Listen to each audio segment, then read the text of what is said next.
Okay. Good evening and welcome to the Community Development Committee meeting for, good evening. Welcome to the Community Development meeting for Tuesday, October 14th, 2025. We have 3 items on this evening's agenda. And before we get started, Mr. Callahan did inform the chair and the clerk's office of his absence this evening. The first item on the agenda is the matter of approval of the meeting minutes from the Community Development meeting September 8th, 2025 as circulated on 9/12/2025. I'll entertain a motion. So moved. Moved by Mrs. Mitchell, Second. seconded by Mr. Oswald. Question? Question's been called. All in favor? Aye. Opposed? Motion carries. Moving on, agenda item number 2. Due to a business conflict of interest, I will be recusing myself from agenda item number 2 for the record. Mrs. Mitchell will take the floor. Thank you.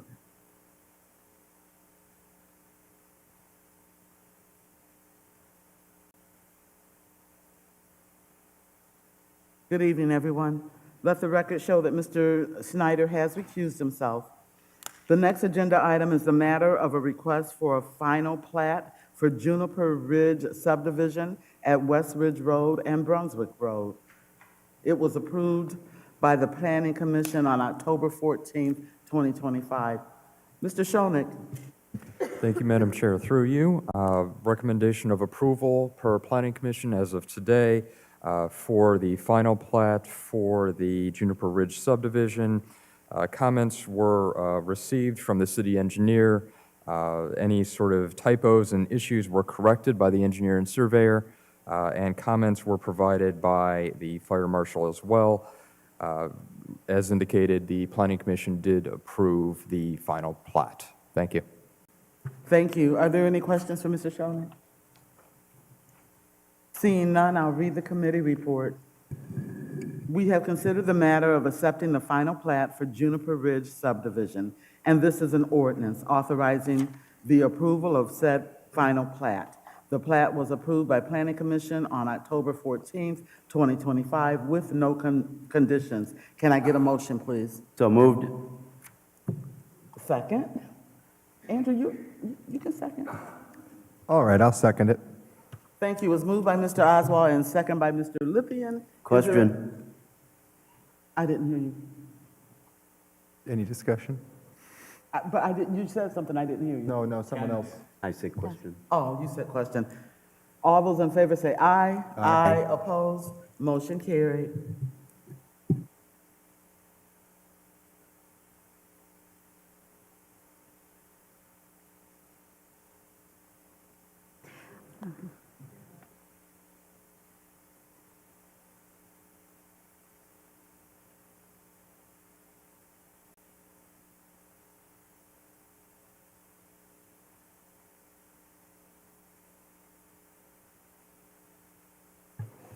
Thank you, Mrs. Mitchell. Moving on to agenda item number 3 is the matter of a rezoning request for parcel number 0624-003-104-096 Brunswick Drive from RMHL Residential Multi-Household Low Density to RMHH Residential Multi-Household High Density. We do have the applicant in the audience. If you'd like to come up and speak, please state your name and address for the record.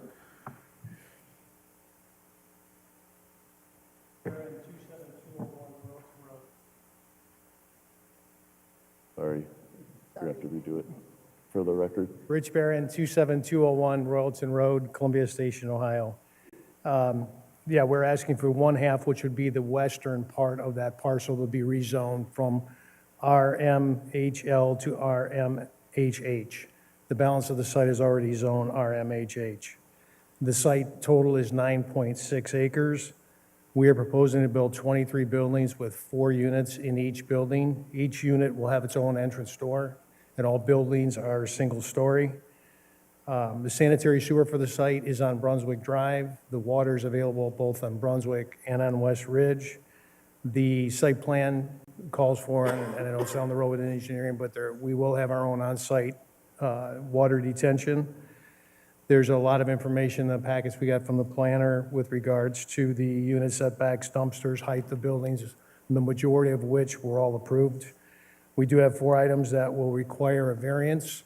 And this can be done either by site plan adjustments or going through the variance requirements. It is for the distance between buildings, the size of the parking areas, and items regarding the signs, the number of signs, and whether or not we can use concrete bumpers as compared to concrete curbs. We've applied to the ZBA for those 4 items. Thank you. Thank you, Mr. Barron. I just have one quick question. So it's one, basically a complex of apartment rentals, correct? Yes, And it looks like it's, one is Westridge and one is Brunswick. They don't actually connect, right? They do Because of not the design connect. of the land. right. Okay, thank you. I'll open it up to the committee members or members of council for any further discussion. Mrs. Sawerka? Thank you. I'm not on this committee, but through the chair. Did you say these were rentals? These are rentals, or, Yes, so they're apartments? yes. They look like they're very similar to the ones on South Abbey. Is that correct? Carol? That I don't, South Abbey, I The don't ones know. that are, is it Mockingbird and in through there? Okay. Thank you. Thank you. Any further discussion from the committee or council members? All right. Thank you, Mr. Barron. I'll read the committee report.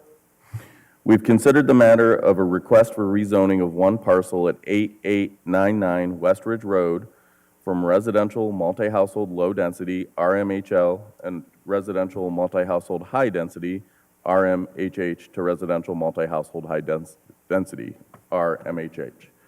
An ordinance authorizing said rezoning request. This matter was approved by Planning Commission on October 14th, 2025, with no conditions. I'll entertain a motion. So moved. Moved by Mr. Lippian, seconded by Mrs. Mitchell. Question? Question's been called. All in favor? Aye. Opposed?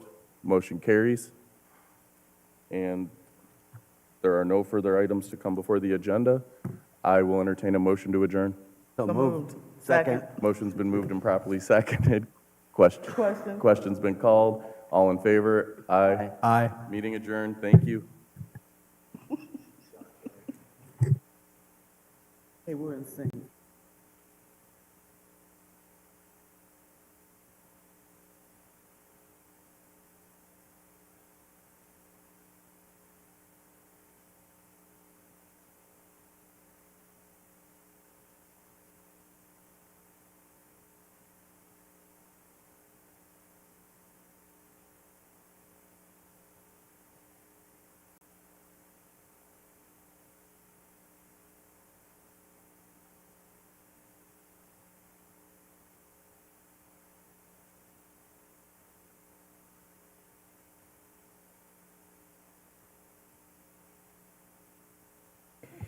At this time, I'll call finance to order. First item on the agenda is the matter of approving the meeting minutes from the Finance Committee meeting on September 29th, as circulated on 10/10/2025. Can I get a motion? So moved. Second. Motion's been made and properly seconded. Question? Question's been called. All in favor, use the voting sign aye. Aye. Opposed? Motion carried. Next item on the agenda, number 2, the matter of delinquent and final utility accounts approved by the Utility Resolution Board and to be certified to the Lorraine County Auditor's Office. Superintendent Connor. Through you, Mr. Chair, there's a list of 42 accounts totaling $18,967.63 that have been approved by Resolution Board to be forwarded on to property taxes. Thank you very much. Are there any questions from the committee? Mr. Snyder? Through you, Mr. Chair, Director Connor, on these, these multi-units at Asbury Lane, I know we had some priors. These are in addition to what's already, have we received anything from the priors? Not as of yet. I think they hit the property taxes after the July payments were due at the auditors. So these are starting to compile. They have been leaned on those properties. Okay, great, thank you. Are there any additional questions? If not, I'll read the committee report. We have considered the matter of inactive delinquent public utility accounts, a resolution authorizing said delinquent accounts to be certified to the Lorraine County Auditor's Office as per the attached list. Can I get a motion? So moved. Second. Motion's been made and properly seconded. Question? Question's been called. All in favor, use the voting sign aye. Aye. Opposed? Motion carries. Thank you. Thank you.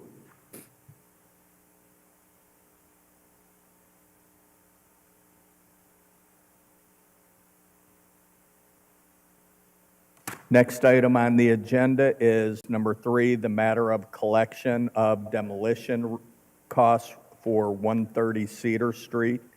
That was done so well. Chief Building Official Farkas. Thank you, Mr. Chair.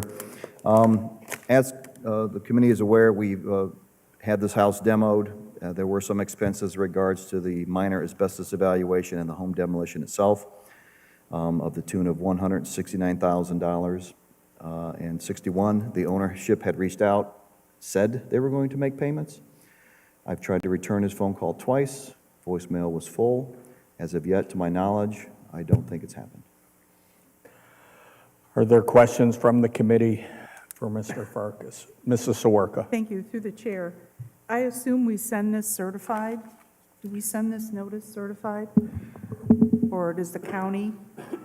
I just wondered because it says here last known address, whether that's still the correct address. I mean, there's a lot of money sitting out there. Mr. Chair, through you to Mrs. Warka, this information was sent out to the ownership via email as well. Via his phone call to us, acknowledged he received it. Oh, okay, And, then yeah, that's so- good enough. Okay, thank you, appreciate it. Safety Service Director. In addition to that, through you, I believe this is the address we use for the notices for the condemnation and everything, so it's been a good address throughout the process. Good. Are there any additional questions from the committee? If not, I will read the committee report. We have considered the matter of approving the collection of demolition-related costs for 130 Cedar Street, Elyria, Ohio. A resolution directing the clerk of council to certify the said demolition-related costs. Can I get a motion? Second. Motion's been made and properly seconded. Excuse me, Law Director.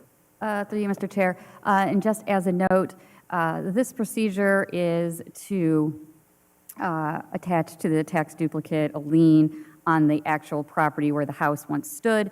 In addition, due to the fact that we, as a city, have been able to locate numerous other properties, real properties, that the owners have locally, and also we believe out of state. My office has filed a civil action pursuant to state law to pursue a certificate of judgment to attach potentially to those other properties as well due to the size of this judgment. Again, if in fact these owners do in fact pony up their money based upon the invoice they've already gotten, then all's well that ends well, but in the meantime, that will be a parallel track to pursue collection. Awesome. Motion's been made and properly seconded. Question. Question's been called. All in favor, please use the voting sign aye. Aye. Opposed? Motion carried.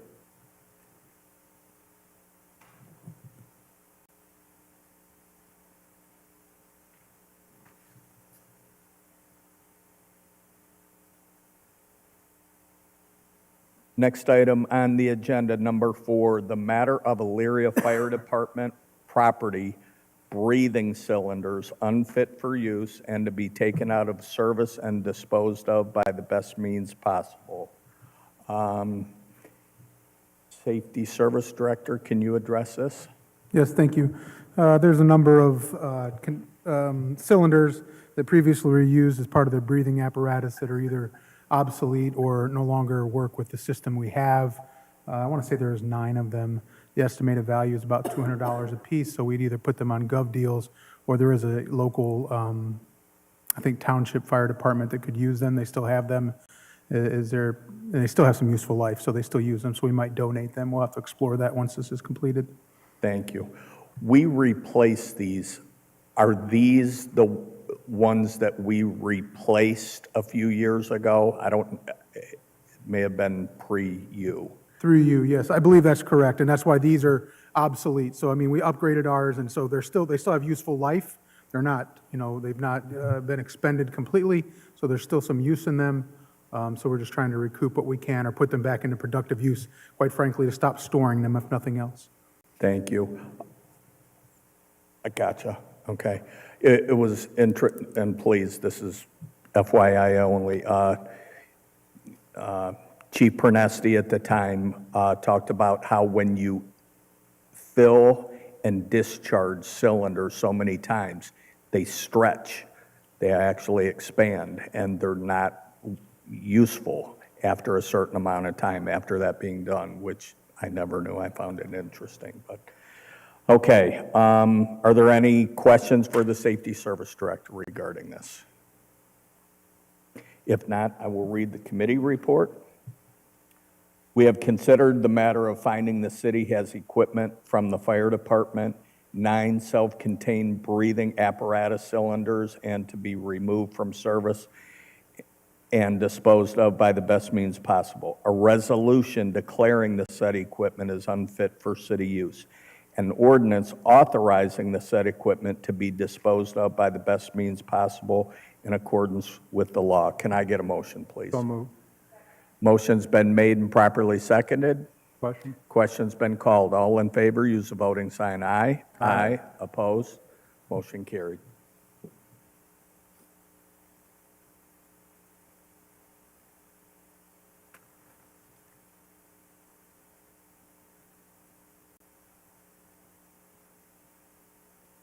Next item on the agenda, number 5, the matter of Elyria Fire Department property, 2012 Ford Expedition, unfit for use and to be taken out of service and disposed of by the best means possible. Safety Service Director again. Thank you, through you. This vehicle is obviously a 2012, so 13 years, nearly 14. We're looking to replace it with another SUV, but this one has severe engine issues, and it was used as a backup command vehicle for our duty shift commanders in the fire department.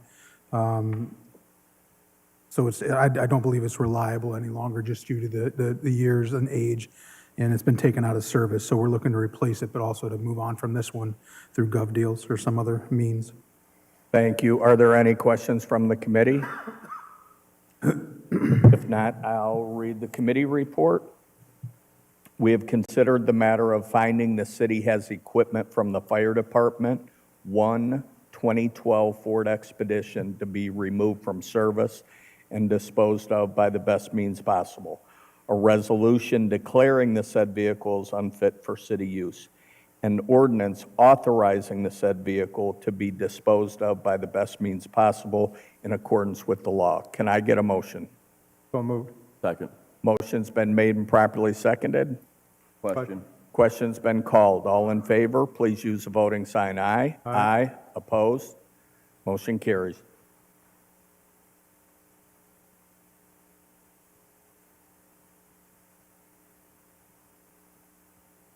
Thank you.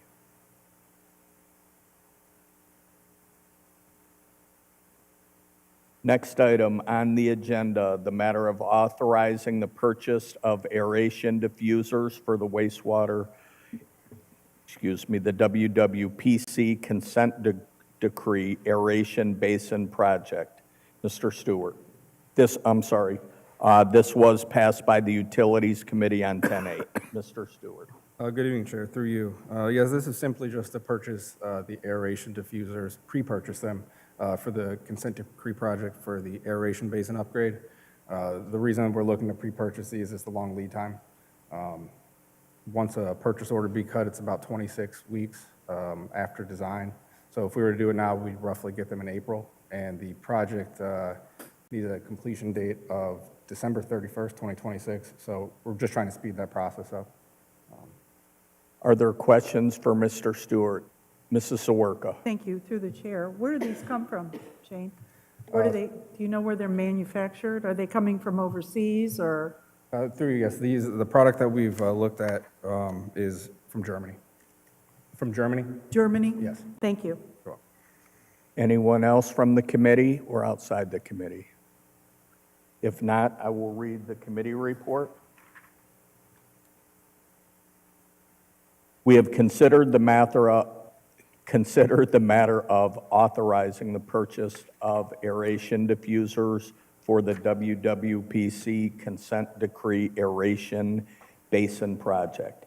An ordinance authorizing the purchase of said equipment for the consent decree aeration basin project at the WWPC. Emergency clause is requested. Could I get a motion? So moved. Second. Motion's been made and properly seconded. Question. Question's been called. All in favor, use the voting sign aye. Aye. Opposed? Motion carries.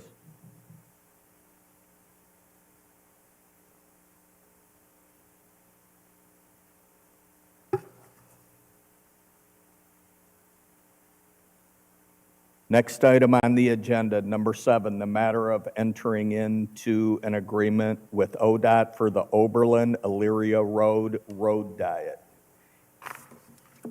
Welcome. Good evening. Through you, Chair.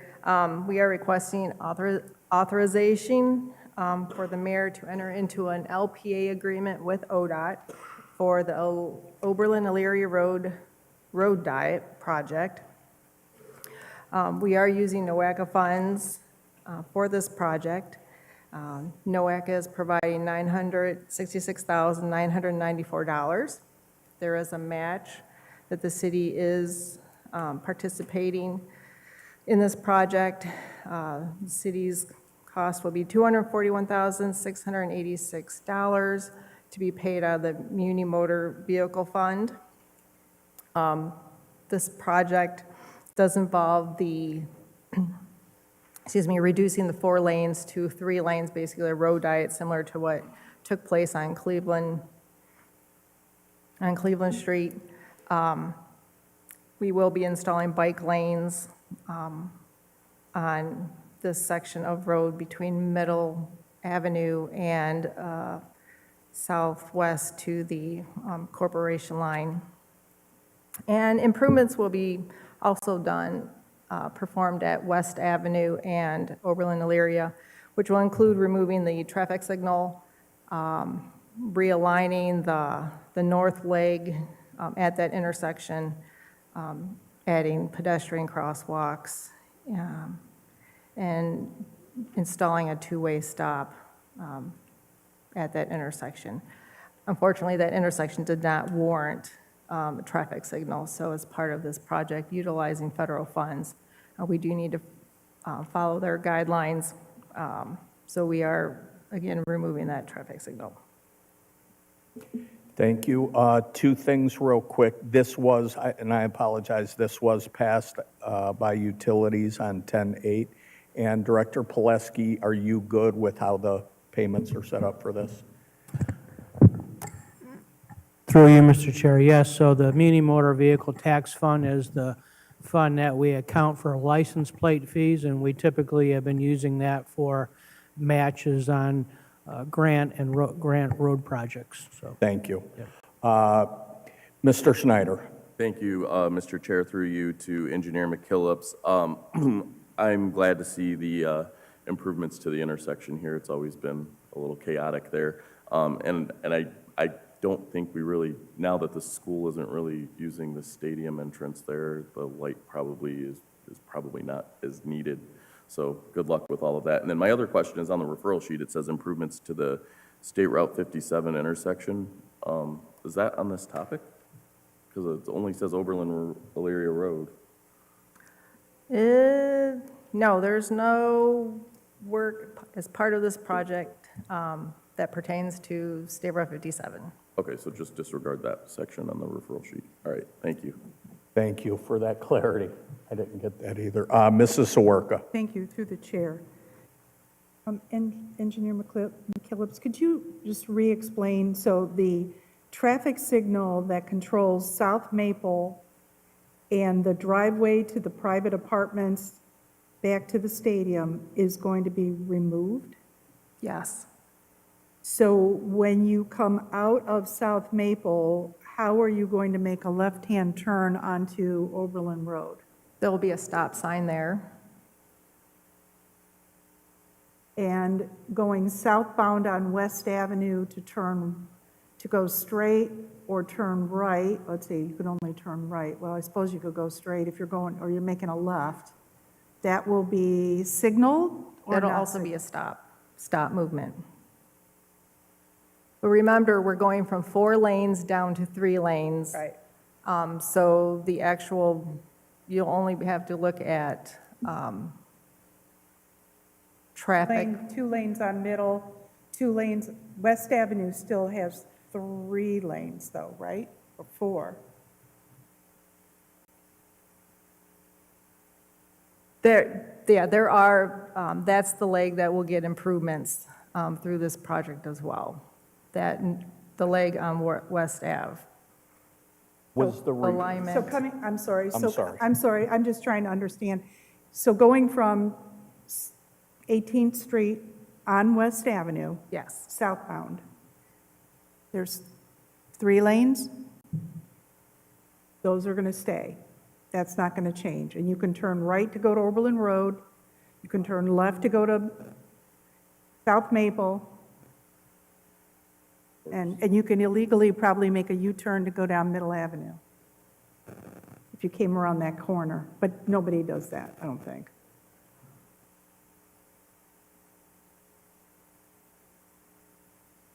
There's a turn at where the gas station used to be, where the drive-through thing is. You can't make a left. If you're coming down, if you're going south on West Avenue, but you decide you want to go to Middle, how do you get over to Middle? That's my question. Without a light to Right. this intersection, right?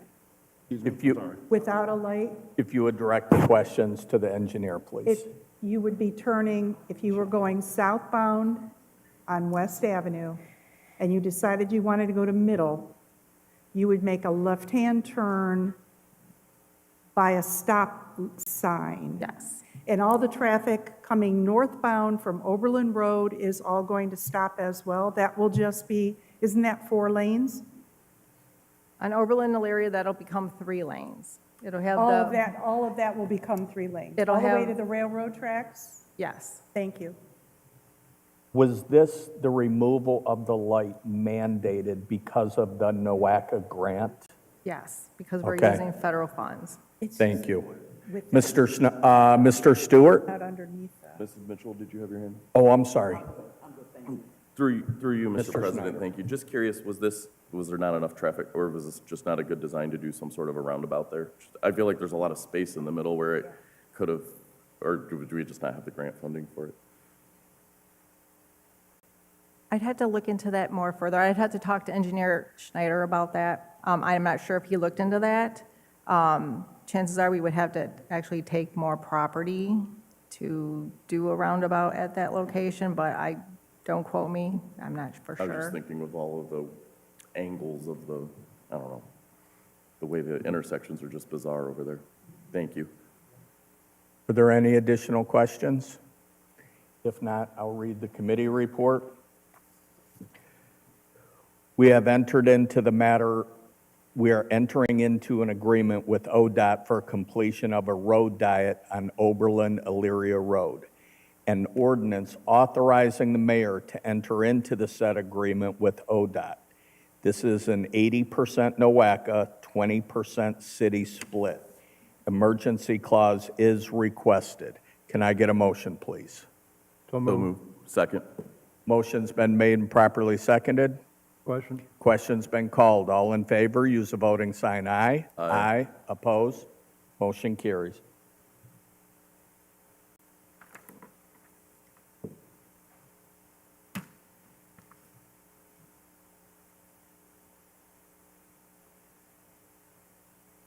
Next item on the agenda, number 8, the matter of amendment number 2, professional services agreement with Black & Veatch. This matter was passed by utilities on 10/8. Ms. McKellips. Through you, Chair, excuse me. We are asking authorization for the mayor to enter into amendment number 2 with Black & Veatch for design work regarding the high service pumps, valve, and VFD procurement, and ultimate construction and design services. This will be paid out of water funds, and it is appropriated in the 2025 budget. This just includes design. It does not include construction services. So this, if we decide to move forward with construction management as part of this project, we may need to come back to council for approval on that.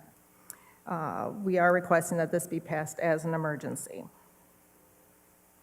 Are there any questions from the committee or non-committee members? If not, I'll read the committee report. We have considered the matter of amendment number 2 to the professional service agreement with Black & Veatch for the high service pump valve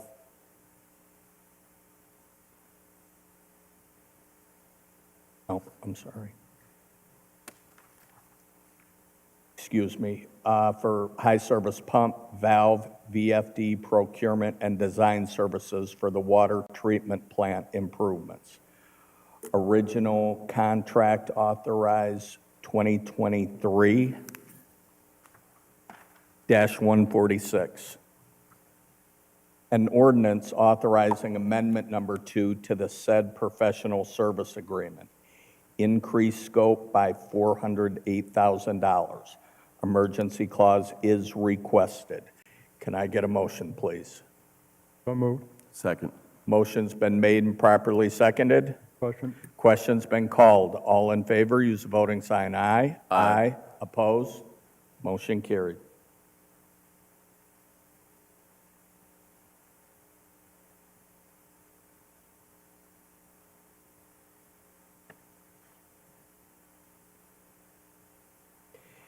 Next item on the agenda is number 9, the matter of authorizing to advertise for bids and enter into a contract for the water treatment plant old pump building roof replacement project. This matter was passed by the Utilities Committee on 10/8/2025. Ms. McKellips. Thank you. Through you, Chair. We are requesting authorization for the mayor to allow us to advertise for a bid and enter into a contract for the roof replacement of the old pump building at the water treatment plant on the lake. Monies are included in the 2025 budget. The estimated cost is $650,000. We had a structural engineer take a look at the roof. It has been leaking for some time. And after reviewing the condition of it, just a patch or temporary repair is not feasible, and we are looking at a complete tear-off and replacement for this roof. Mrs. Sawerka. Thank you, through the chair. Is this the building in the front with the Spanish tile roof, the closest to the roadway? No. No, it's... The one it's- farthest back, isn't it? Yes. The back in the corner, through the chair, all the way back, it would be on the left-hand side, if you're looking at the plant. Yes? I'm trying to Through get my the my chair. bearings. Kath, is it the building where the pumps, they took all the pumps out of the bottom of it? Yes. They discontinued the pumps that were down in the great big pumps? Okay, thank you. Mr. Schneider. Thank you, Mr. Chair, through you. Is this like a flat roof, an asphalt, a metal roof? Just curious. It's a flat roof with a membrane over it. It does have a gypsum board insulation panels on the underside. Several years ago, another building at the treatment plant had the same issue, and at that time, it was determined that that gypsum board should be removed and replaced with another material. But because we ran into that same thing on this roof, instead of trying to save that gypsum board for the long-term outlook for this roof, we decided to go ahead and remove it completely and replace it. Okay, thank you. Thank you. If there are no additional questions, I'll read the committee report. We have considered the matter of advertising for bids and enter into a contract for the roof replacement on the old pump building at the Elyria Water Treatment Plant. An ordinance authorizing the mayor to enter into the said contract. Emergency clause is requested. Can I get a motion, please? So moved. Second. Motion's been made and properly seconded. Question. Question's been called. All in favor, use the voting sign aye. Aye. Opposed? Motion carries.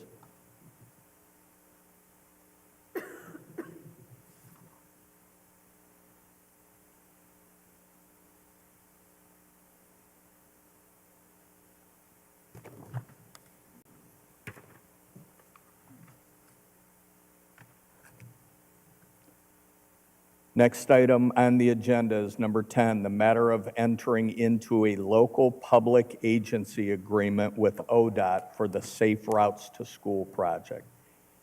Ms. McKillips. Thank you. Through you, Chair.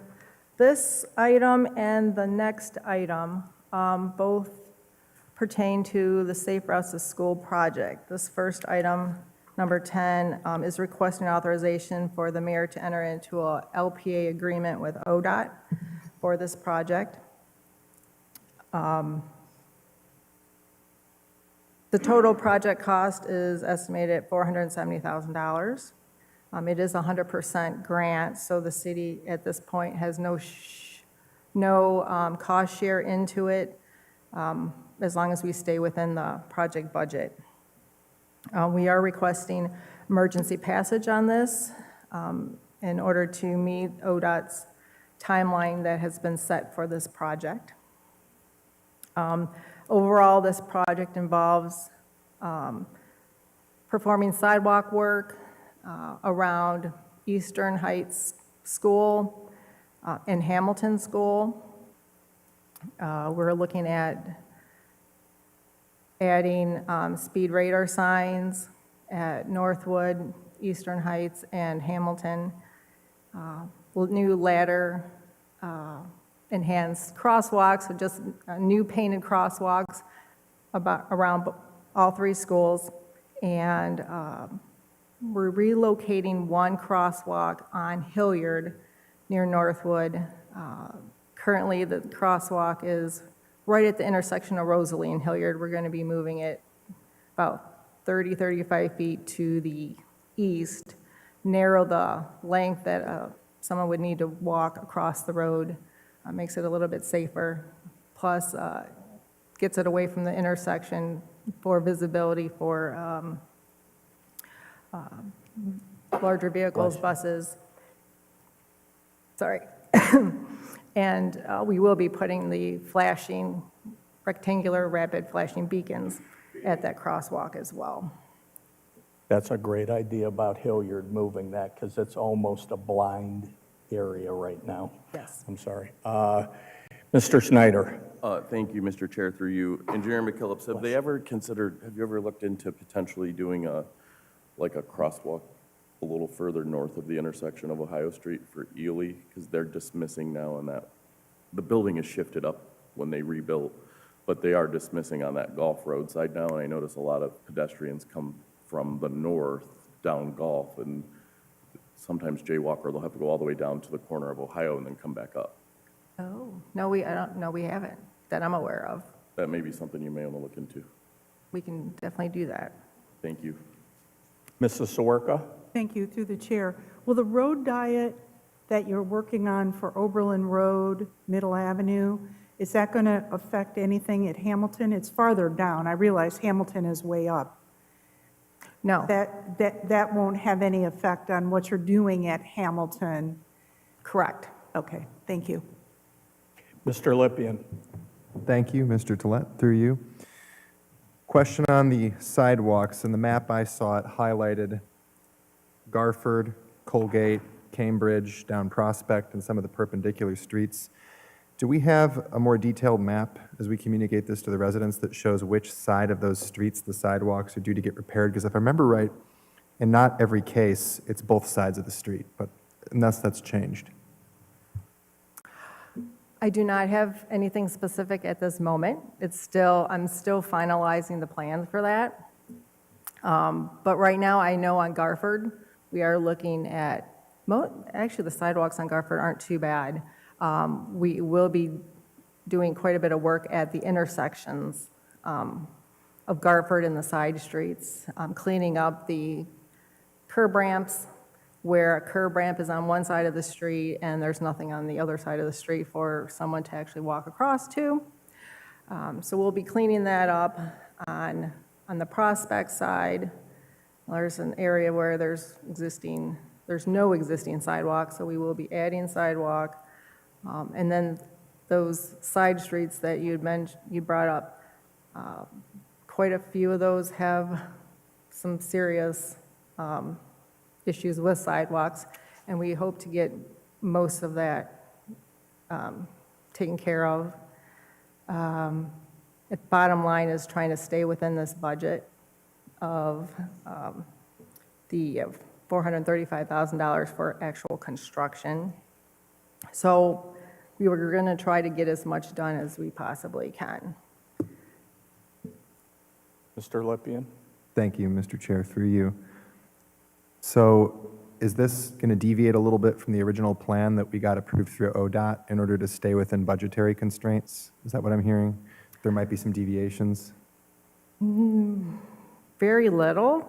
Okay. But again, until we actually get the project bid out, see where the numbers come in.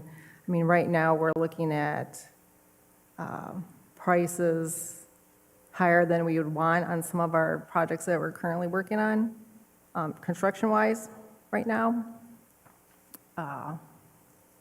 And that could just be the time of the year. It could be the way our economy, as far as, certain materials are costing out. But I believe when we're completed, we will have an accessible path to the schools down those streets that we have listed. Okay. So it's sidewalk repair and/or replacement all along those routes that we originally identified in the original application, both sides of the street for each of the highlighted sections. Great.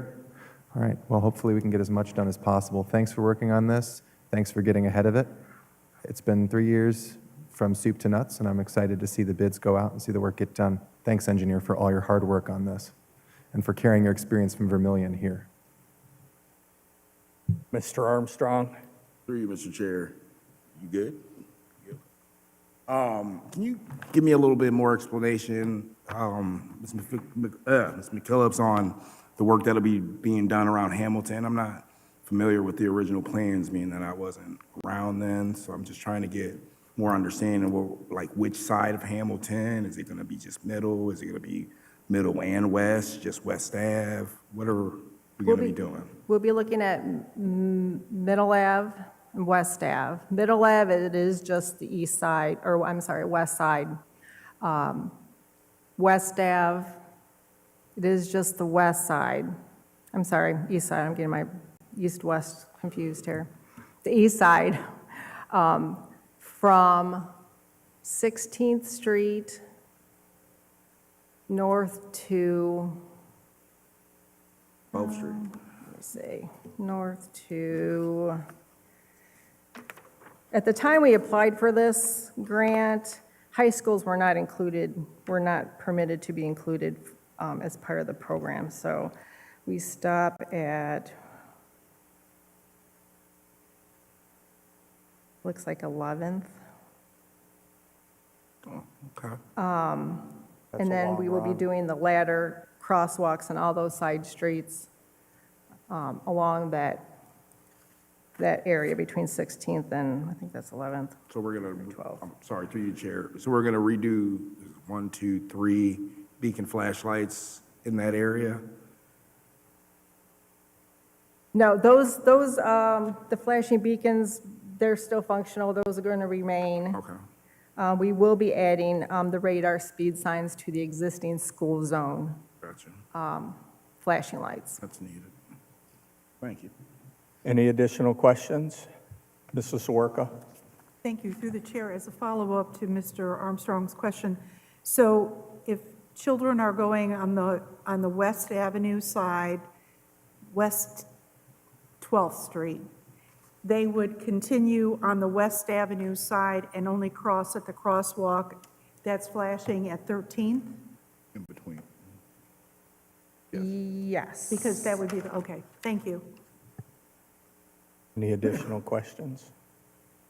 If not, I will read the committee reports.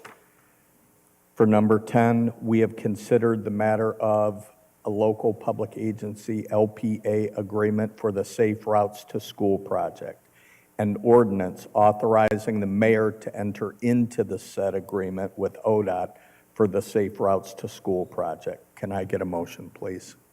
So moved. Second. Motion's been made and properly seconded. Question. Question's been called. All in favor, use the voting sign aye. Aye. Opposed? Motion carries. Yes, emergency clause was requested in this. Does the motion and second concur? Concur. Second concurs. Thank you.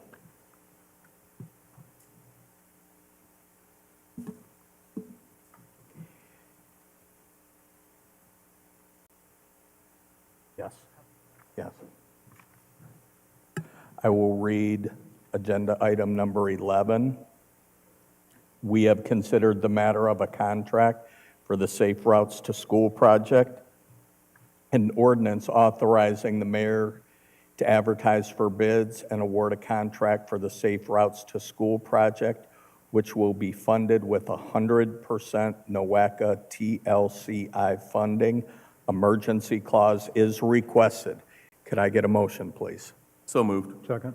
Motion's been made and properly seconded. Question. Question's been called. All in favor, use the voting sign aye. Aye. Opposed? Motion carried.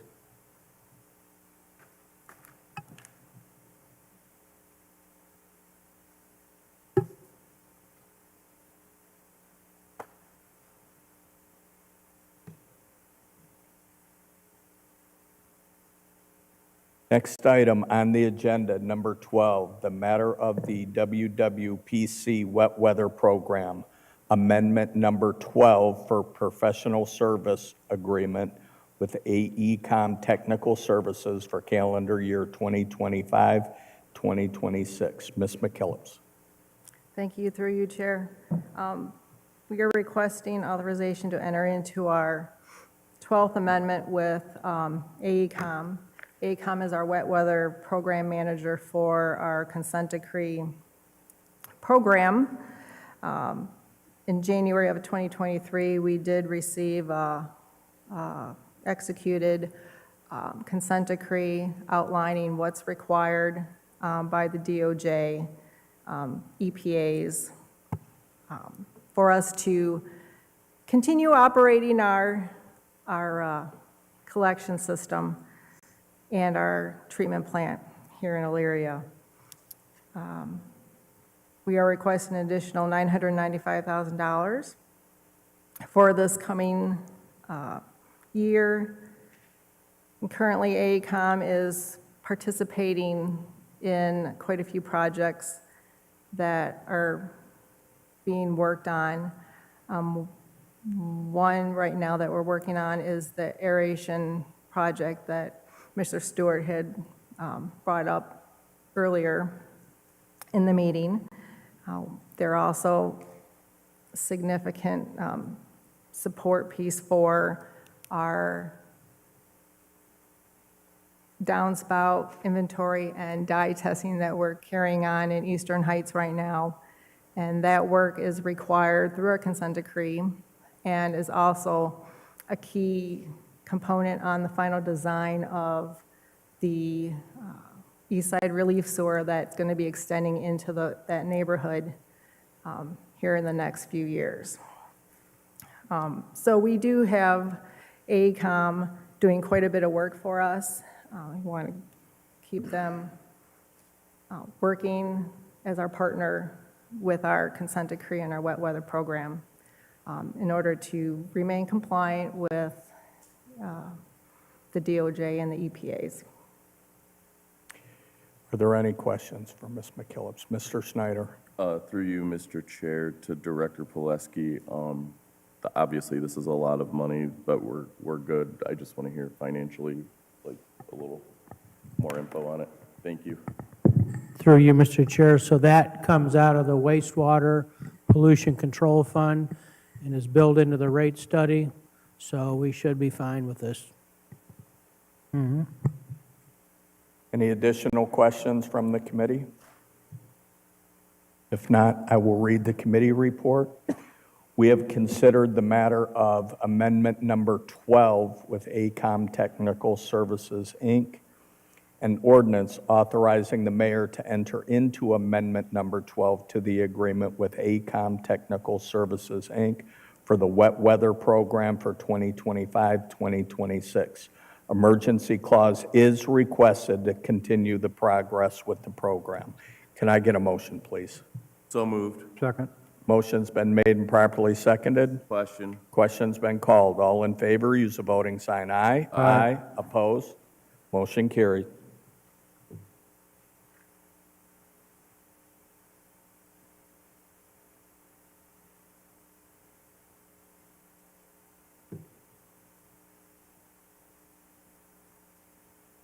Next item on the agenda is number 13, the matter of updating and amending Elyria Codified Ordinance 937 sewer charges. This was referred by Director Pianowski. This was passed by Utilities Committee on 10/8/25. I asked Mr. Stewart to speak for this. He's got some I was confused by a couple of the things, and he promised me that he would clarify it for me. Go ahead, Mr. Stewart.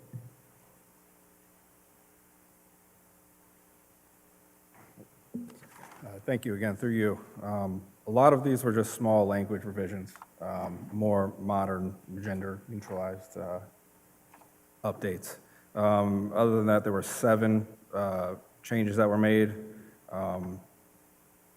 The first one would just be the insertion of the, in 937.12 is just the insertion of the 2025 to 2027 rates that were already passed. 937.14 through 937.143 is the insertion of the previously passed hauled waste and septage fees. It seems like a lot, but it's just an update to those.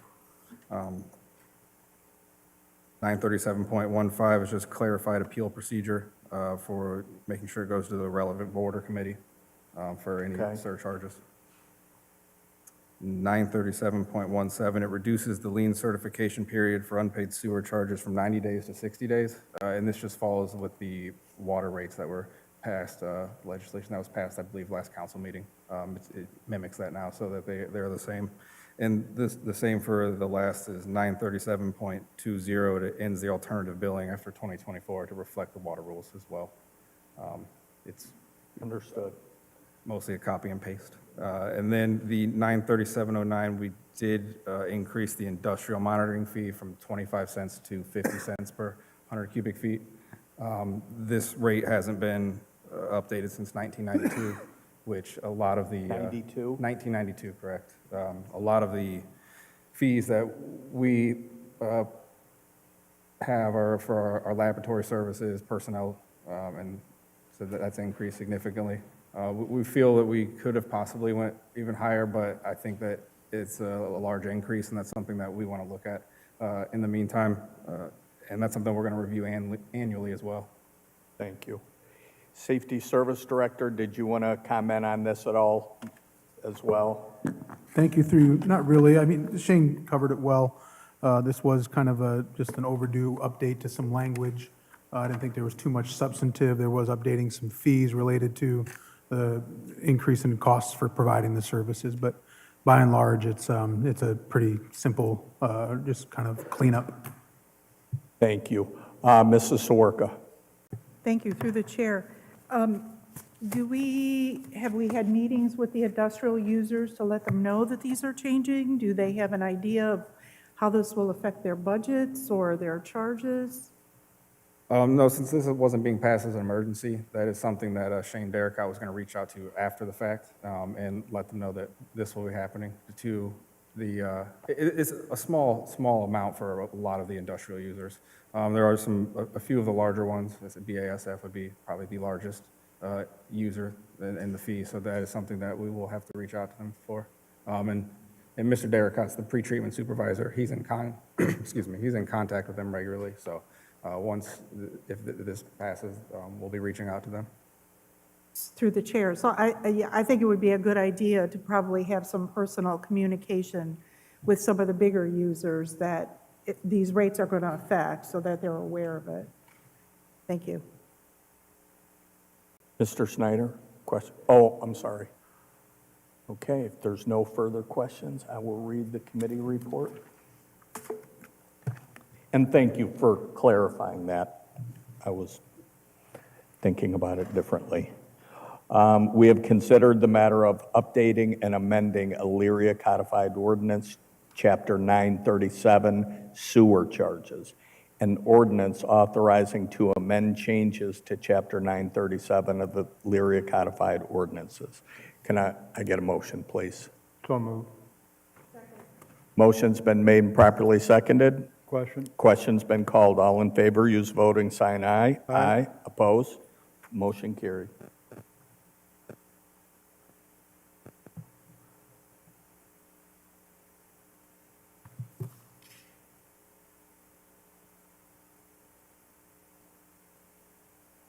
The matter of amending ordinance 2025-41 for legal expenses related to Case State X Route DBR Commercial Realty LLC versus City of Elyria. Law Director. Thank you. Through you, Mr. Chair. Director Pileski and I co-referred this due to the fact that the billing invoices have exceeded what was authorized in the ordinance 2025-41, and therefore this matter is being brought back to council for ideally authorization so that Director Pileski can pay those bills. I did ask Director Pileski to bring more specific information as far as what the status is of our billing, though I do know that we have exceeded that $100,000 mark. We do have detailed billing from Squires. I can tell you that I have reviewed it with Mr. Pileski, and a great deal of the billing and the hours that have gone into this are attributed to, among other things, many days of depositions, upwards of $30,000 pages of document review, the fact that our outside counsel is dealing with 4 different law firms on this matter, including the public records request from the election law attorneys out of Columbus, making ethics accusations, et cetera. I just want to remind you all that the city is currently in a joint stay on this case. The lawsuit is not officially dismissed, although hopefully it will be. There is no further activity going on because the stay pretty much acts as a pause button. There is a telephonic phone conference scheduled for mid-December, basically for the parties to report back to the court where we are.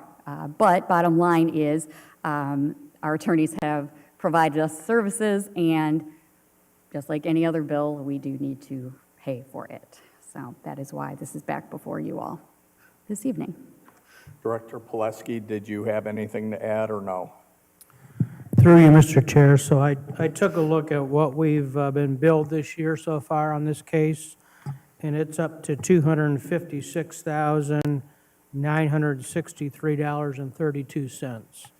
And I assume, and the bills were, jumped dramatically as the law director spoke during the time we were doing depositions, which would have been August, September, October. The bills went way, way up. So I would assume that they will start going down dramatically as no activity has been taking place that I know of as far as depositions. But, so, yeah, 256,963.32 is where we are at today for this year. Are there any questions from the committee or non? Mr. Stewart? So, just so I'm clear, the 256,963 is in addition to the 100,000, or is it 156,963 over? That includes 100,000. Includes the 100,000? Yeah, this is 256 is the total so far this year, so we had authorization for 100. Okay, and this is something that I pointed out, and when we moved forward with the agreement to move forward with research, and here we are, October 1st, was a deadline, and we have nothing to show for it. I commend our team, including the law director's office and Mr. Friedman and Mr. Balthos for their continued efforts on this. This is just continuation of us having to spend money on a project that's gone nowhere, and we're not getting any more information on it. We're in a lawsuit still. With that being said, is there a separation of the $256,963.32 as compared to what Mr. Friedman has and as compared to Mr. Balthos? Is that broken out? Through you, Because I apologize. potentially, and I'll let you can kind of weigh in on it, because Mr. Friedman is all in regards to the lawsuit of Mr. Balthos, and if something does go through, that potentially his legal fees would be rolled into the TIF if we ever move forward. Through you, Mr. Chair, that is correct, as Mr. Stewart said. My understanding, and Director Pileski, please correct me, my understanding is that amount is attributable to the litigation and not to the economic development portion that Attorney Balthus was working on. But just so clear, this is all for The litigation. attorney, okay. Yes, for Mr. Friedman and his team, the associate who was also working on it, the document support for all the document production, records requests, et cetera, et cetera. Thank you. Mr. Snyder? Through you, Mr. Chair, to Law Director Deary. So this is just at this point, this is where we're at. We're probably going to have to reappropriate more in the near future, I'm assuming. Just clarify. Thank you. Through you, Mr. Chair, I am cautiously optimistic that because we are in this joint stay that the court has approved, and that there is no further activity on the court docket until December 16th, excuse me, that we should not be seeing any significant billings between now and the end of the year. That being said, I don't have a crystal ball, and it's a matter of public record that we, as of today's date, do not have any signed agreements. So, well, let me say that. The city has signed everything that needs to be signed, and I won't say anything further than that. Thank you, Law Director. Yes, I'll leave it at that. Thank you. Ms. Mitchell? Thank you, Chair, through you, to Law Director Deary. So we have a phone call with them on the 16th, is that correct? Through you, the court has set what they call a telephonic case management conference, yes, on the 16th. And so, through you, Chair, what happens then? Through you, Mr. Chair, the joint motion to stay was filed in August. The court specifically stated in its entry that basically all activities in the case and the proceedings were put on hold to allow the parties to, quote, effectuate the terms of an amended development agreement, and therefore they canceled the status conference that had been scheduled for September 10th, and therefore essentially kicked it down the road. to allow for the agreement that had been approved by council to play out. Thank you, Mr. Chair, if I may, through you. So the city has signed everything, Correct. correct? Correct. Is there a Through you, Mr. reason Chair. why Research Development has not? Or are they waiting until the December, whatever date, 16th date? Through you, Mr. Chair, I don't have an answer for that. Thank you. None that has been provided to me or to our attorneys. Any additional questions?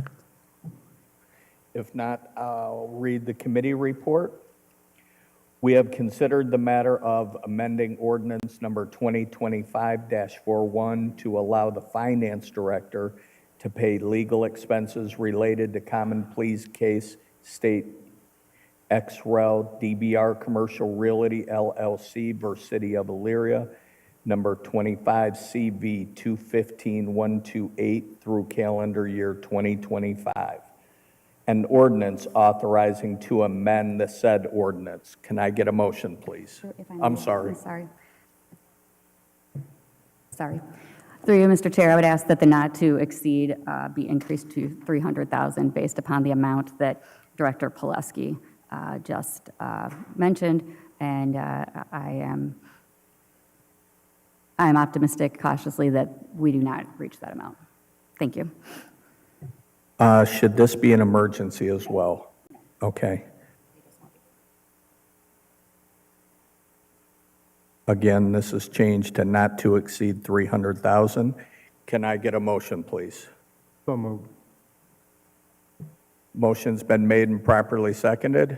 Question? Question's been called. All in favor, use the voting sign aye. Aye. Opposed? Motion carries.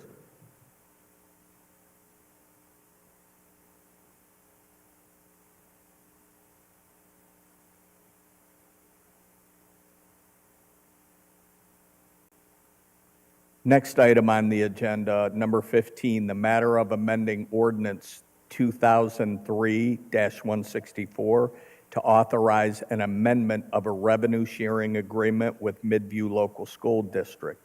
Law Director Deary. Through you, Mr. Chair. Better news, I guess, on the flip side. So it is now time for the city and the Midview School District to revisit the original agreement that was put in place for what I'll call the original Chestnut Commons project. And I would invite Director Pileski, through you, Mr. Chair, to chime in. And please correct me because I may get over my skis on this one. The bonds have been paid off that were taken out. Yeah. So therefore, we essentially, as a city, need to renegotiate. The original Chestnut Commons is in Midview School District. So when the TIF's structure was originally put into play, we went through everything that many of you remember that we just recently did in August for, I guess I'll call it New Chestnut Commons. So now that the bonds have been paid off, it's time for us to renegotiate. There's a amount of money that needs to be paid, lump sum, to Midview schools based upon the fact that the bonds had been paid off. That money we do have, that's correct, Director Pileski? And Yes. then we need to negotiate with them, and these conversations have been taking place, a new revenue sharing split, essentially, because that the TIF has been doing as well as it has been since 2003. And Ted, please, put his hand up. Director Pileski. So going back in time, if you recall, we issued 15-year bonds to put in the road that leads from Chestnut Ridge to Walmart, as well as lighting, what have you. So those bonds are now retired. The TIFs have done remarkably well. So the bond payment was always part of the formula to determine how much of the excess TIFs went to Midview. We are able to withhold the most recent bond payment plus 150% of the following year's bond payment, we were able to hold that. That comes out of the formula now because the bonds are retired. So Midview and Elyria will now enter into a new agreement, and Midview obviously will be getting more TIFs, but the TIFs this has been a very successful TIF project. We've been giving Midview up until the bonds were retired. We were giving Midview $500,000-$600,000 a year in TIFs that were over and above the bond payment and what we are allowed to keep for ourselves for future improvements to that area. So it's been a win-win for everybody. So we're just, so the TIF is a 30-year TIF. The bonds were 15-year bonds. So we have 15 more years to collect the TIF, so. It's outstanding news. Any questions from the committee? Mrs. Sawerka. Thank you, through the chair. So our hope is that we're going to negotiate a lower sharing ratio or a lower payment to them? No, I think it'll be, I think we're gonna, the negotiation will make them whole is considering how much property tax they would collect. They're gonna get that much in the TIFs for the next 15 years. Thank you. So we're gonna make Midview whole. Thank you. Yeah, that property tax is the calculator behind it. Any additional questions? If not, I'll read the committee report. We have considered the matter of amending ordinance number 2003-164 to the Midview School District Agreement, an ordinance authorizing to amend the said ordinance and to authorize the amendment of revenue sharing agreement with Midview School District. Can I get a motion, please? So moved. Motion's been made and properly seconded. Question. Question's been called. All in favor, use the voting sign aye. Aye. Opposed? Motion carried.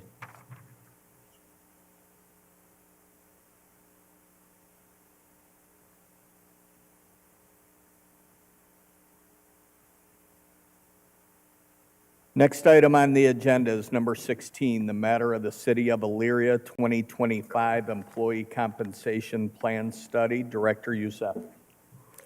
Thank you.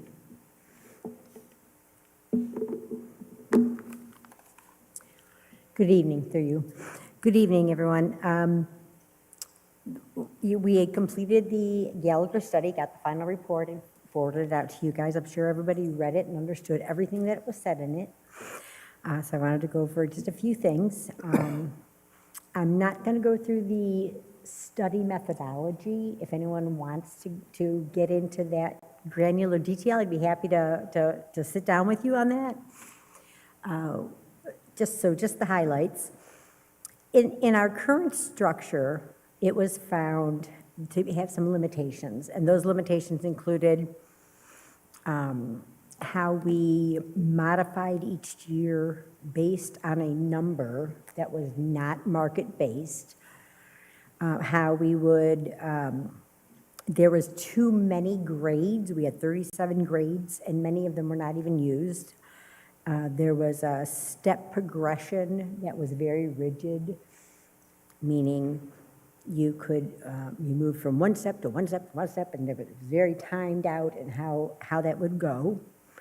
It was highly administratively burdensome, especially for John. And it was not at all responsive to our market trends. So we wanted to look at kind of a different philosophy, really, was recommended for us to look at paying at market-based. So when you are looking at a market-based pay system, you never want to be the highest, you never want to be the lowest. You want to be right around in the middle for that. There is a measurement called the compa ratio. And a compa ratio is how far from the midpoint a person's salary currently is. So your midpoint is always set up as the market. Person who has 5 years experience, 6 years experience, that's the market rate in a range. You want people that are within 85% of that number to 115% of that number once they've had, gained that type of experience. So they did an evaluation of our rates as they currently are, and the good news was that it was 85% of the current rates were within the current market. So that was very good. And 15% that were requiring a significant alignment. The 15% that required an alignment were 5 positions. Those 5 positions were Public Works Supervisor, Public Works Coordinator, Assistant City Engineer, IT Analyst, and Fire Chief. Those 5 positions were found to be well below the market. And then overall, they looked at it also overall, generally, our current ranges were a little too low on both the beginning and the top. So they were a little low for where somebody could move to in the market with more experience.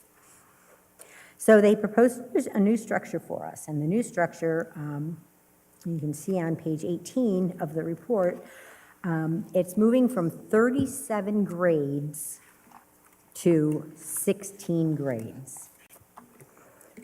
The minimum to the maximum is exactly the same as the way the old ranges were set, which means there are 13 steps going from 0 to 12.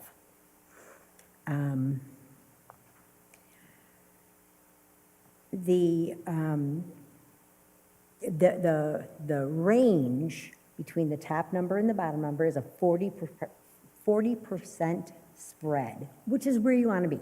That's a compensation kind of rule of thumb, I'll say.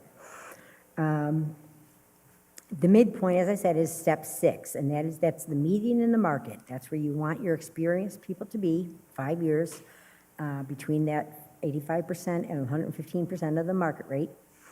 And that number is shown as a ratio. So someone who's at 85% would be 0.85 is their compa ratio. Someone who's at 115% would be 1.15 of the for their compa ratio.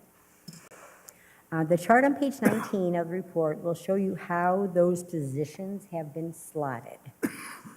Meaning, in the original salary study, they would say Public Works Coordinator should be a B32. And in this, they took those numbers and they created the 16 smaller, 16 less ranges, and they moved people then from the old range and step that they were at, which is based on their length of service in the position for the most part, and they moved them to that same step in the new range, okay?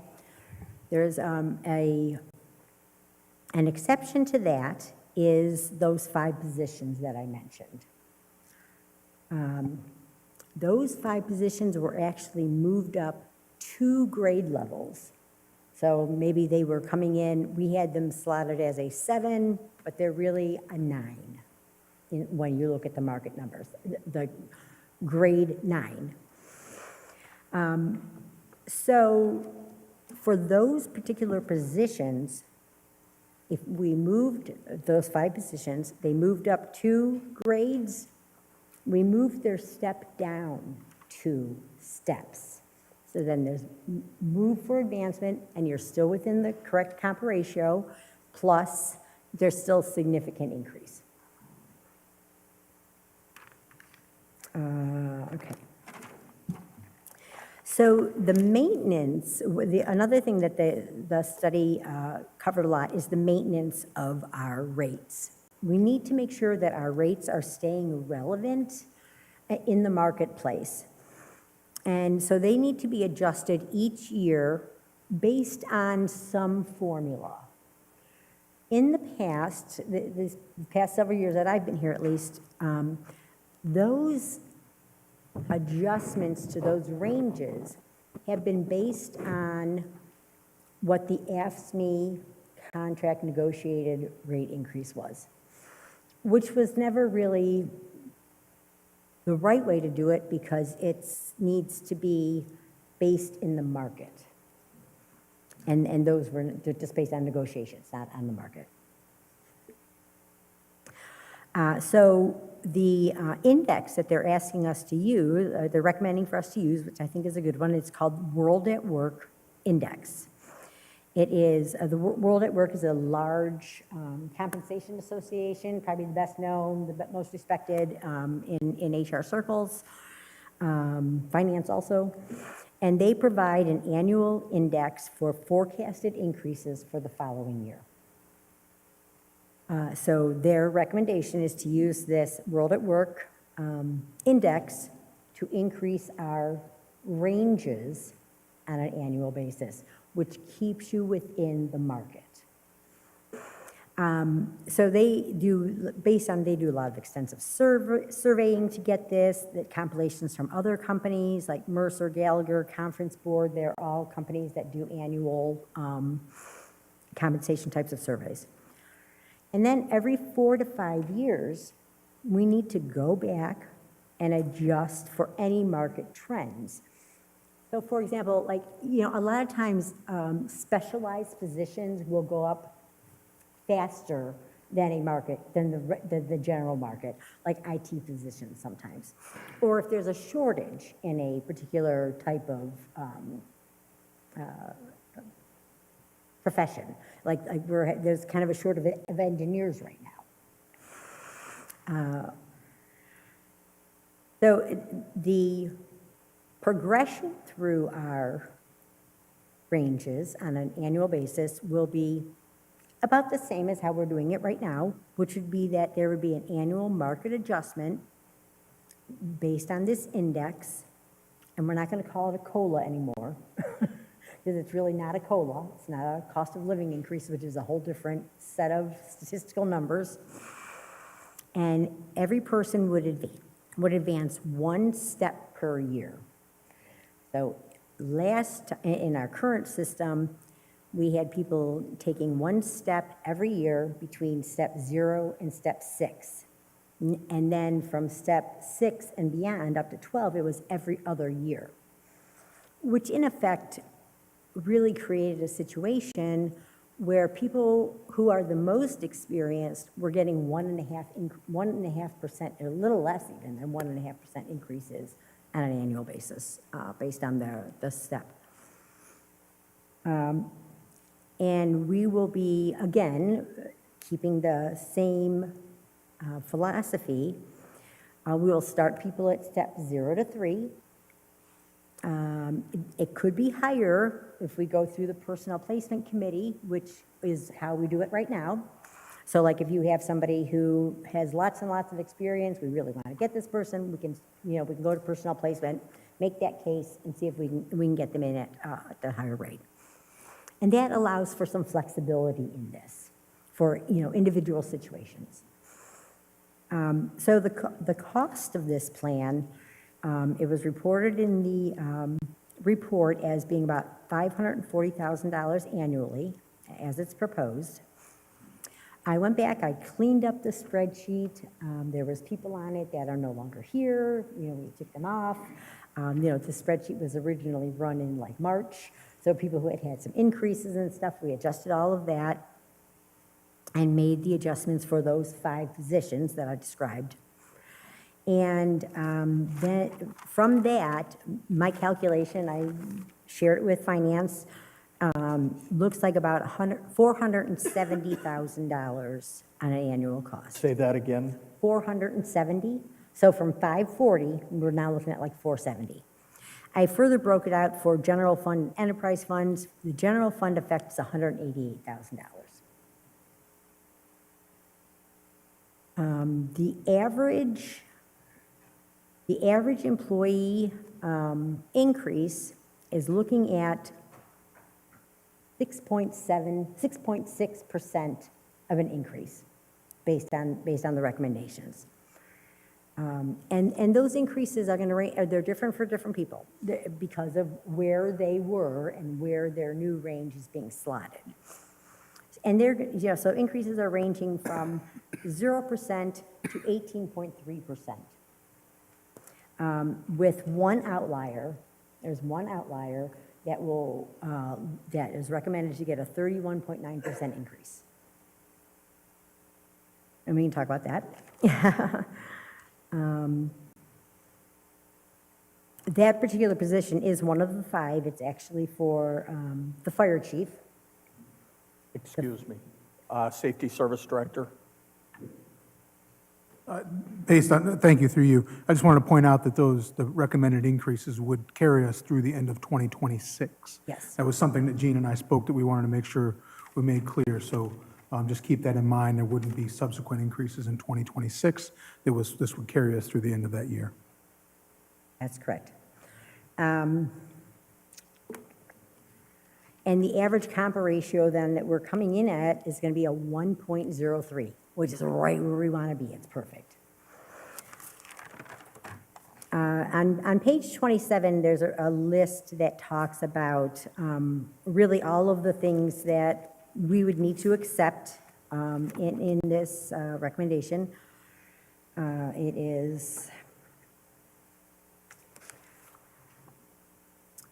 sorry.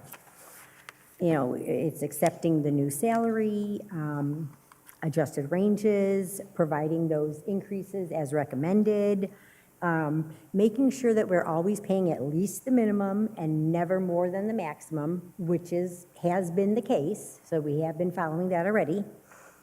And then to follow these procedures moving forward with, for example, the World at Work Index, using that as a way to adjust our rates.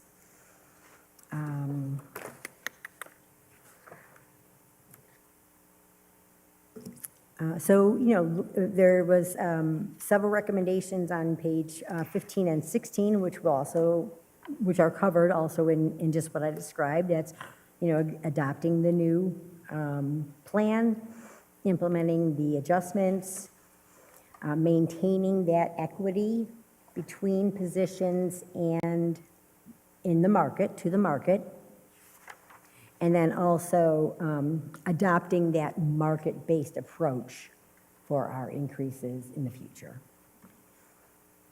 That was very simplified, so any questions? That was a very, very, very good highlight, and I've read through this a couple times now, so that was great. I'm gonna open it up to the floor right now for questions. Mrs. Sawerga, take off. Thank you. Thank you. I believe I heard an echo somewhere in this room that we shouldn't be given raises based on the union agreements. The union, I think that's what you just said a few minutes ago. Yeah. If we could just go through, I did make a few notes, if you don't mind, if the chair doesn't mind. Could we go to page 4? It's a little disappointing that there were only 7 participants.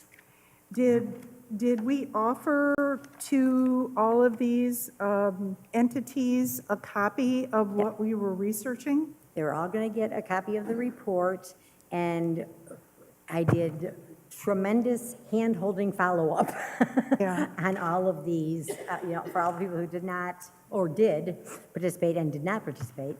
And kind of going into the methodology a little bit. So 7 is actually a fairly decent number of comparisons to look at, because they were all our area, very similar kinds of jobs. But they did, Gallagher, when they were putting together the study, for some positions, if they didn't have that many comparisons, they looked at like the Mercer studies and national types of studies and regional information available through like a BLS, Bureau of Labor Statistics. Okay, through the chair, if I can continue. Okay, page 9. Modified grading for market competitiveness. I absolutely agree, we need to do that. I guess I would hope that moving on into 26, that the HR director and safety service and administration starts to formulate some plan to do that, because it is an ongoing thing. And then number two, we've maintained some pay ranges that there's nobody in them, so are those going to get deleted? Okay, thank you. Yeah, I don't want to belabor every single point here. I'm just going to ask you the highlights of the questions I had. If I could continue, yeah. Oh, I'm sorry. Oh, sure, I'm Excuse sorry. me, I'm sorry, just to your last question, I just wanted to clarify, if the position's currently vacant, but we foresee needing it again, we will not be eliminating it. So we did eliminate the ones that are no longer used, but we did have a couple that are currently vacant, but we anticipate You filling may them at a fill later them date. later. Yes, Okay, so we will leave okay. them in. Thank you. Yeah, it's just, I think it's just cleaner, get it off the Yes. books, and you don't have to worry about it.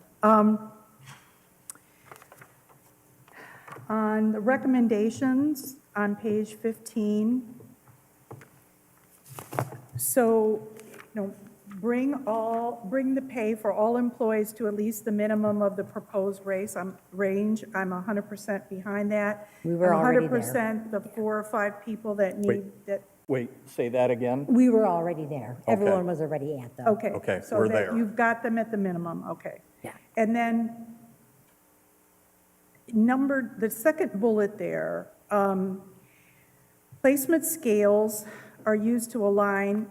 My only question on that was, how does that interact with the personal placement committee function that's in the charter? And if that's been thought of in this action, so that you may have to take a look at that. Say that again, that question? So in the bullet recommendation number 2 on page 15, the second bullet, Right. it talks about aligning employees based on a certain number of steps, placing them, this helps compression and so forth. My question is, it may be just a cleanup that personal placement committee in the charter allows for moving people up. So does that, at some point, need to be massaged, adjusted, rewritten in order to do this? In order to do recommendation number 2, bullet number 2, we may have to, later on, look at personal placement to see if that has to be, that's a charter amendment, though. Yes. I think that personal, Excuse me. I'm sorry. I'm sorry. Through you, Mr. Chair. I mean, actually, personal placement in the charter allows for movement, I would say, in the, I would say, out of season, if you will. So the charter and our ordinances allow council to do it through legislation. Personal placement specifically allows for movement. Without a charter change? I would say, yes, sort of, I liken it to say, there's open enrollment and then you have to have a qualifying, experience to change your situation outside of that time frame. So I think both can be, Together. yes, they're not mutually exclusive. So much in the way, and unless I'm misunderstanding your question, which is totally possible, much like when the city shifted from having no salary structure to moving everybody into the salary structure, and that was done legislatively, and that was not contrary to the personnel placement. I think that they both can simultaneously coexist. I agree. And I think that I think that having a little bit of flexibility is good. So I'll give you an example. We had an employee a person that we were a high-level position. We really wanted to offer the position. Our normal process would be between 0 and 3, steps 3, and he was well beyond that already in his current position. And his position certainly could garner a much higher rate than something in 0 to 3. So we went to Personnel Placement Committee. We agreed on what step we would like to make that offer at, and that's where that person started. If I can continue? Please. Thank you. I just mention it because it may be something that would conflict later on in the future. So I think it's just I'd worth be aware of noting. it. Okay. The third bullet, transition to moving employees annually to the next step, either on a specific date or on their anniversary date. Having a consistent method for all employees aligns with the best practice and allows for simplified communication and transparency. My question on that bullet is, are you working on a plan to do that? We do it. We already do it. It's on their You're going to anniversary do it on date. the anniversary? Do it on the anniversary date. higher- With one exception. I'm sorry. Okay. What did you say? Their hire date or their date of going into that particular position? Right, so at first it's their hire date, and then if they move to another position, then that date, that step date changes, okay? And you want to do it, you know, you can also move somebody sooner if you need to, through personnel placement again, if necessary, if for some reason it becomes necessary. But it is consistent already working on using their anniversary dates, or what then becomes their new anniversary date if they move to a new position. If I may, Mr. Chairman, so Director, so where is that written? Is that somewhere where it says it's their anniversary date of their I think it's in the hire or ordinance. position? Pretty sure it's in the ordinance, salary ordinance, but I'll double check it. Excuse me, Law Director. Through you, Mr. Chair, yes, it's in Chapter 165. Okay, thank you. And again, through you, Mr. Chair, I would anticipate that should council move forward in adopting this new structure, the effective date would be in the ordinance as well. Yes. Please. Thank you. I know, yeah, I can't help it. I can't help myself. This is great. Can't help yourself. Recommendation number 3. So again, I strongly support this, that we have to have a strong paid discipline for employees, and we can't let people go beyond their maximum, which you've mentioned already. Which we don't do already. Yep, okay. Sorry about that. Page 16, 16. So you've got employees who may be at a maximum or close to maximum at the market level. I'm curious as to whether you've had some conversations on how you're going to address that, whether that's through bonuses, one-time merit type pay. That's a question. I'm not sure, what do you want us to address? Okay, on page 16, some Yeah. of the recommendations, employers can consider providing equivalent of the general pay increase as a one-time payment to employees whose pay rate are above the maximum of their range. We don't have anybody like that. I understand. And we never will. I guess my comment, Director, is that perhaps that should be something that you take a look at and build into the future of some sort of bonus, merit, something, if they're beyond. Safety Service Director. Thank you, through you. Just to make sure I understand Councilwoman Sawerka's point, would an example be somebody who's at step 12 and continues to be at step 12, so they're topped out in their pay group? Is that an example of what you might be referring to? Well, in the report, it is giving recommendations of when you have to maintain the employees paid at above or at or above the base, the maximum. What do you do? I guess my question is, I think we should think about, my suggestion is to think about perhaps having something in place when that is the case, when you have someone who is at the maximum, but is still doing a really good job, and that this is future. This is Right. based on a review, performance review, or something. That's just my point, is Safety just Service Director. I think got it. about I that. understand your point. I guess the only time I can think of that even being part of a conversation is if they're at step 12. Right. And then at some point, other than we're not calling it COLA, what's it called, Gene? It's called a market index. Okay, so the thing that we're calling a market index, that increase, they would not be subject to another step. That's the only time I can think of it, if that's, I just want to make sure we're on the same page as we think about how it we might are. apply to our structure. Okay, thank you. Yes, through the chair, yes, that's correct. My suggestion, and the suggestion of Gallagher, who are the experts in this, is that we think about having some vehicle in place for those situations when they occur. Because we've got long tenure employees who will eventually get to that top step. And we should have something in place So that they're not penalized. ahead of time. Yeah, or they know what their future is. The whole premise of a salary study was so that employees could see their direction of their salary moving into the future, at least have some idea. Safety Service Director?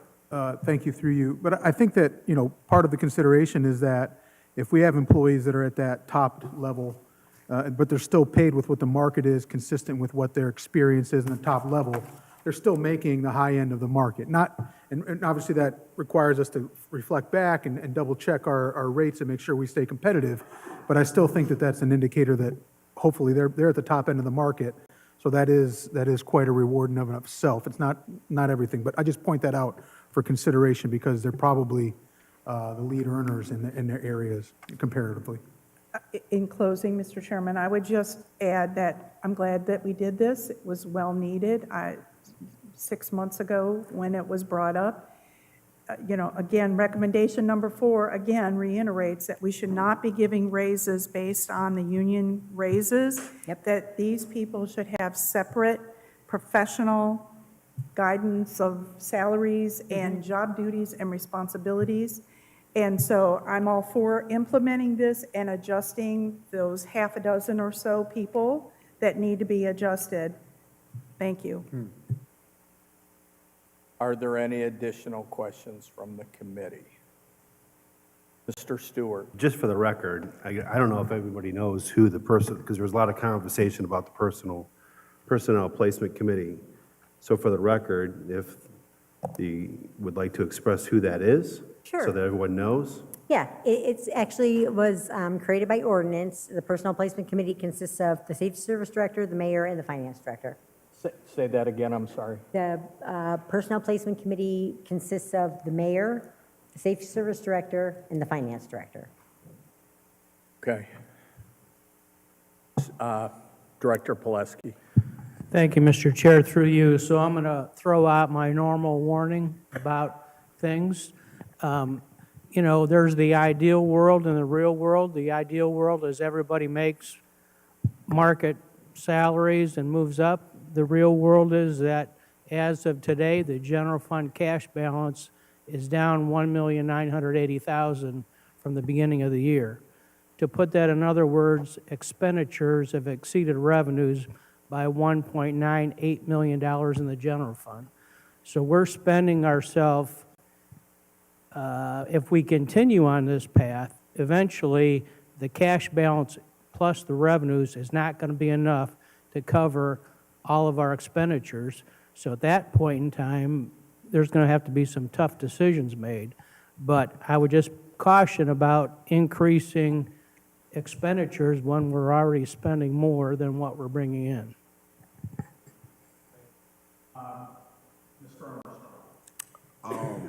Ted covered it. Okay. Thank you. Thank you. Through just one additional question or comment. I don't think that this should be done retroactively. So I don't know if that was entered into the discussion or not. There was no discussion on that. There was no recommendation like that. Okay. I am going to look to Mr. Stewart, President Stewart, for counsel on this one. I personally would I wanted to get these questions out on the floor. Could we table this for just one meeting to give additional, would the committee be receptive to tabling this? Just to do a little more research. I wanted to hear all the questions come out about this, or would it be, I'm looking for guidance on this one, Vic. Well, through you, Chair, I'm not objective to that. I mean, this is a study that has been developed over a long period of time that was requested, and it's here in front of us.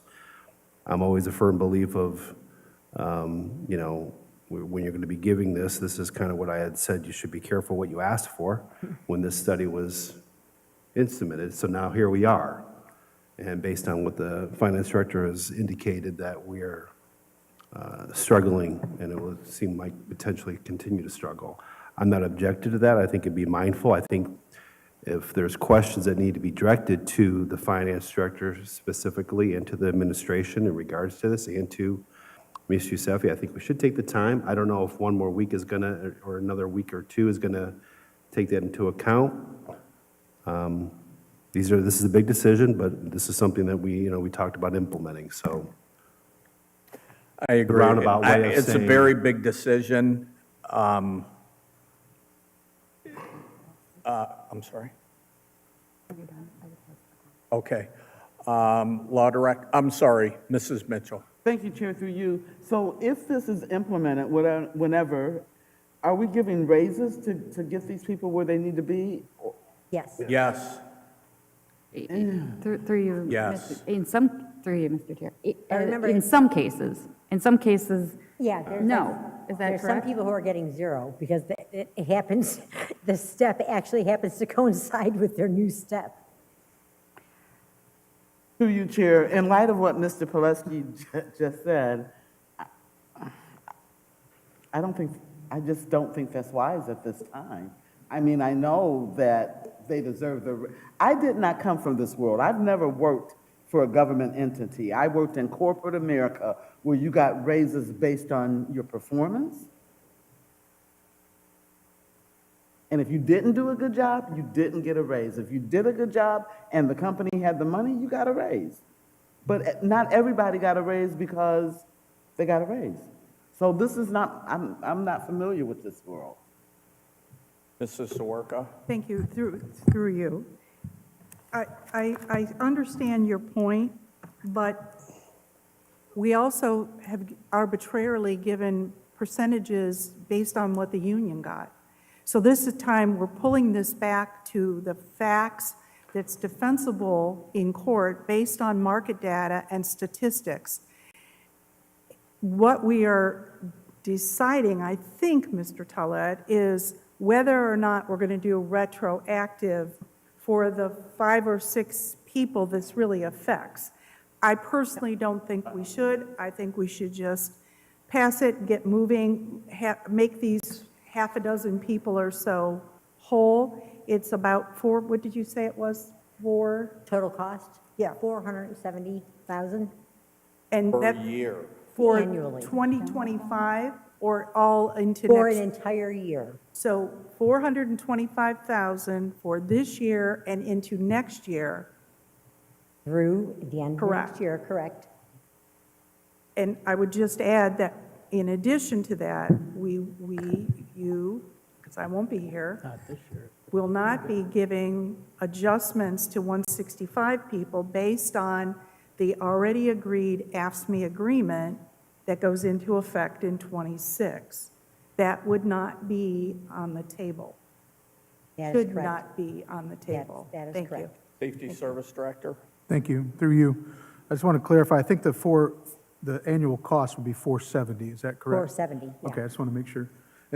And it impacts more than 5 or 6 people. I just want to make sure that we're clear. There was 11 employees that fit into these 5 groups that were outliers, if you will. And so their movement was into another pay group. And so we did that, and then we pulled them back 2 steps. There are adjustments for other employees as well that are significantly less, but I just want to be clear that the impact would not be only 5 or 6 people. I don't understand the reference. I just want to make sure that's clear to everybody. So there would be an adjustment, a lesser adjustment to a number of other employees. Law Director? Thank you. Through you, Mr. Chair.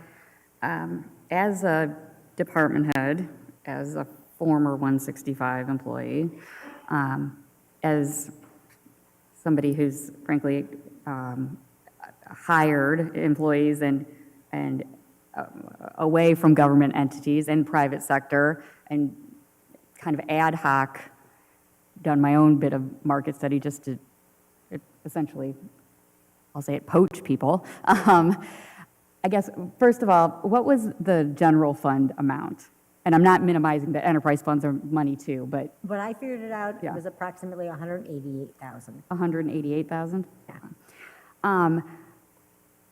One thing that I have noticed, representing the Civil Service Commission, is that there are real questions that come up when we have people contemplating taking, for instance, the chief tests.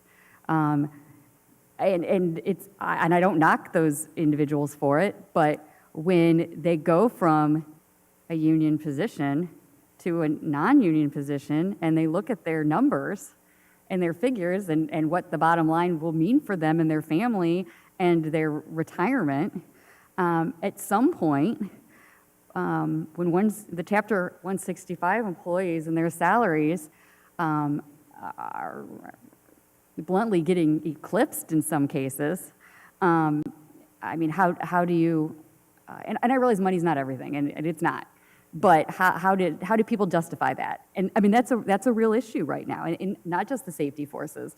There will be a time when it will be getting harder and harder for department head jobs and the non-union jobs to get filled if this is not addressed. I will state that this is not a legal opinion, just again, as department head, that the 165 employees they got the 3%, that was I'll call it a match, for this year. And perhaps we address this in the new year so that, I mean, we're a lot of department heads, I'm working on my budget for next year now, that we would be able to look at that and we would have those numbers to look at that. I don't think there's any one right way to consider all this, but I think when this Gallagher study is talking about the market and what these people would make in other markets, and we're looking, I mean, if I understand this correctly, I mean, we're not talking about what somebody would be making in New Albany or Upper Arlington or Dayton. I mean, arguably, I mean, we're talking Parma, Ridgeville, Erie County. I mean, we have some people, I mean, some of our people live there. I mean, they're commuting from there. I think it's just something, I know it's not popular, and I don't envy any of you. I don't have a vote, but I think it's something that we're going to need to face sooner than later. Safety Service Director. Thank you. Through you, I'd like to take some of what the law director said and just briefly take it one step further, and I do think she referenced it, but I will tell you that there have been, in the time that I've been in this position, there have been a handful of times where I have looked to promote somebody to be either a department head or a number two in a department or some 165 position that's comparable to those two, and they're moving over from the union, and that is a conversation we have about the comparable compensation. So keeping competitive so that we have good management and good leadership, you know, that compensation needs to remain competitive. And I'll tell you, I'll give you an example. We talked about one particular position and what pay gap that they belonged in, and part of the consideration and what pushed me over the edge to where to set them was their peers. Should I ask them to take over the leadership position for the entire department, not how they would compare to other people already in those leadership positions, but how they would compare to the then current peers before the promotion. And I have a very, very applicable real life situation right now where we're looking to replace somebody who will be retiring in the new year, and that conversation about what does that compensation look like compared to where I'm at now. And so it does have real world applications as far as what we're dealing with when we're trying to find leadership and management and 165 employees, which are often leadership and management in the departments, and how they compare to those people that they're moving on from that are currently in the union, because that's oftentimes where those people come from. They're most experienced, they're often our most qualified, and they're the most desired to lead those departments after working there for a number of years. Thank you. Director Pileski. Through you, Mr. Chair, to Jean. Jean, when you calculated the cost, did you include pension costs? No, this was just the salary amounts. Okay, so those numbers are going to be off. I believe. the We're pen- looking at roughly 15% additional on top of that. I see some of those questions that came up. I'd really like to take 2 more weeks.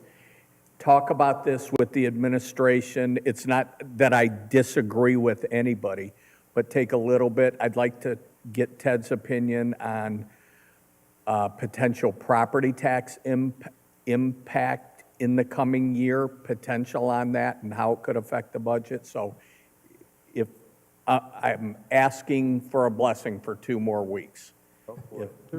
You have the right to do that. I know I do, but I'd rather it be open. 2 weeks, please.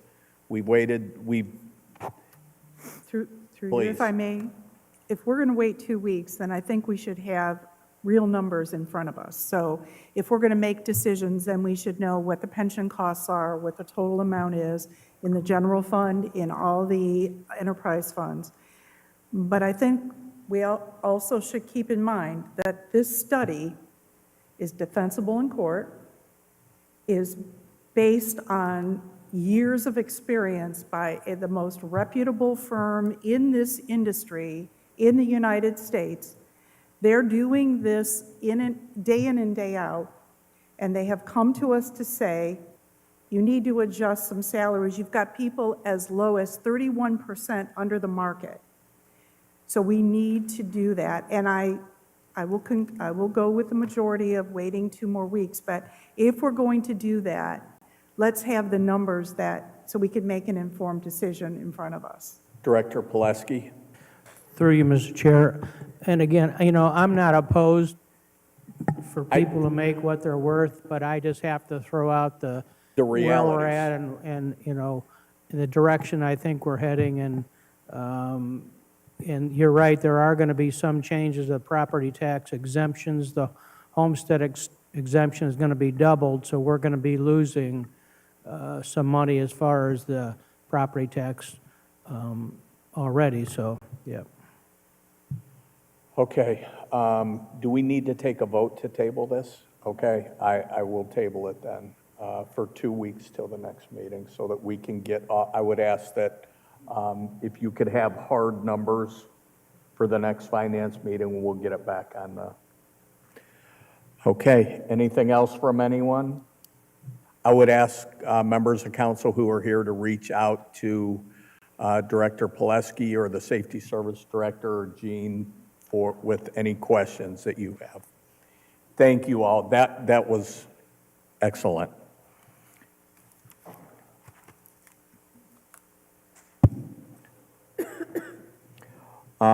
Next item on the agenda is number 17, the matter of maturing notes for the Elyria Public Works Complex Project. Directors Pileski and Farrell. Thank you, Mr. Chair. So if you recall, last December, we issued $21 million in one-year general obligation bond anticipation notes for the construction of the Public Works Complex facility. So those notes are now coming due. Normally, I would say, let's just roll the entire note over. The new note would retire the old note. But in this case, the bond market is pretty good right now, actually. And I'm a little bit concerned about the uncertainty of the financial world and what a whole year might bring to the bond market.